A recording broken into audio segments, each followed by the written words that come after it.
Welcome to the installation video, Fishbone Off-Road's luggage rack for Jeep's 2018 to current JL Wrangler. Step 1. To make the installation easier, we recommend you remove your hard or soft top. It's not necessary, however. Step 2. Install a side panel on its corresponding side, indicated by the smaller plate section facing the rear of the vehicle. Secure it with 2 of the included hard top knobs, led by a washer.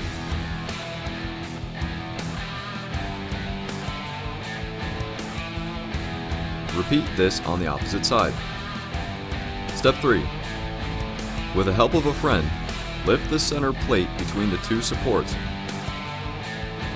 and secure it with the included bolts, washers, and nuts.